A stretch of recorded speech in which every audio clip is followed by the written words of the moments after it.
A move in Russia to review the legality of a 1991 decision formally granting Lithuania, Latvia, and Estonia independence from the Soviet Union has alarmed the Baltic states and stoked tensions in ties with Moscow.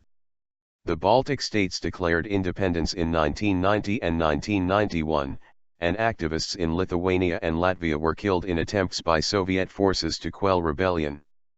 The events have been a matter of particular sensitivity in the three countries since Russia annexed Crimea from Ukraine, another former Soviet republic.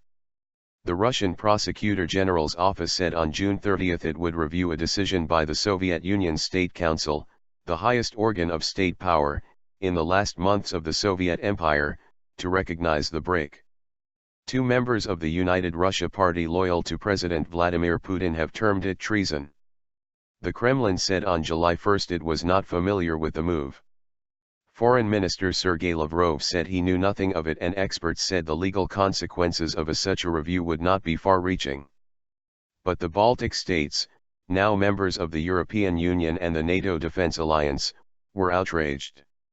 The entire issue is legally absurd, Estonian Foreign Minister Kate Pentus-Rosimanius told Reuters in response to an emailed question.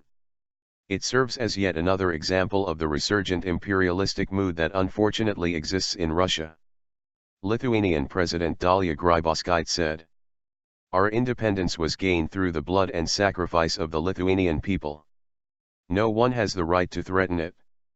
Only we will decide our fate."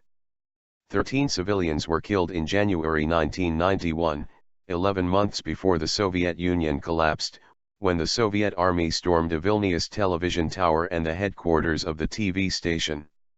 Struggle for independence. Relations between Moscow and the Baltic states, annexed by the Soviet Union during World War II under a 1939 Nazi-Soviet pact, have long been strained, but tensions have increased since the start of a rebellion in largely Russian-speaking parts of eastern Ukraine. Latvia, Lithuania, and Estonia have Russian-speaking minorities and were unnerved by a statement by Putin last year declaring Moscow had the right to intervene with military force if necessary to protect Russian speakers abroad. Russia's chief prosecutor has already provided a legal opinion that the transfer of Crimea from Russia to Ukraine in 1954, when both were parts of the Soviet Union, was illegal. Crimea was annexed by Russia last year. Some historians say Russia is waging wars of memory with the West and countries that were once in the Soviet Union, such as the Baltic states, by interpreting history in different ways to suit political views.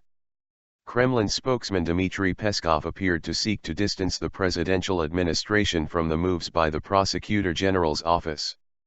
"In the Kremlin we were not familiar with this initiative, and I struggle to understand the essence of this initiative," he told reporters.